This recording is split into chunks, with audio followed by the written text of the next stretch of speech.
Ayaw mo kasuko. Daghan kayong Katoliko karon nga oferan lag scholarship o trabaho sa ubang reliyon, talikdan ang ilang pagkakatoliko. Pila ka mo Katoliko karon nga oferan na ganig hiling-hiling na ay libreng sakyanan, mga na sa ubang grupo, ilang talikdan ang ilang pagkakatoliko, ilang biyaan ang ilang pagtuo. With God's grace, we have the capacity to do more than what is normal. Nagrasyahan natas Ginoo. Matag usa ka nato doon natay kapasidad nga mohimo og butang nga sobra sa unsay kasagaran, sobra sa unsay naandan, labaw pa sa unsay nabatasan. Sa history sa simbahan o sa kasaysayan sa nasod nato, naatay mga tao nga ma-mention. Allow me to mention Santa Ines. Si Saint Agnes, as young as 12 or 13 years old during the 4th century, chose death. Iyang gipili nga mamatay siya kay sa makabuak siya sa iyang saad sa Ginoo nga ihalad ang iyang kaputli o iyang pagkabirhen o iyang kaugaling.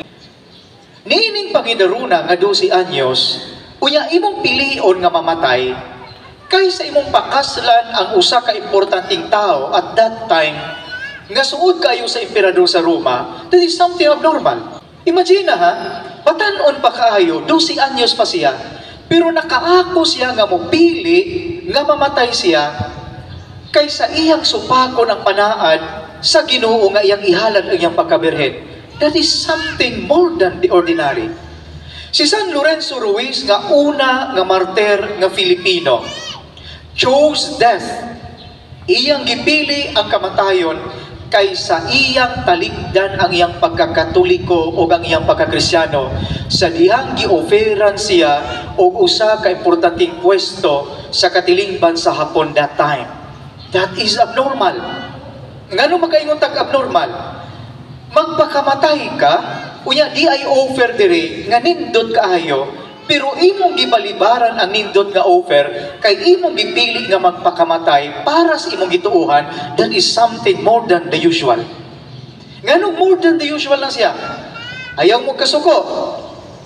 Daghan kayong Katoliko karon nga oferan lag scholarship o trabaho sa ubang reliyon, talikdan ang ilang pagkakatoliko. Pero ang gihimo ni San Lorenzo Ruiz is more than the ordinary.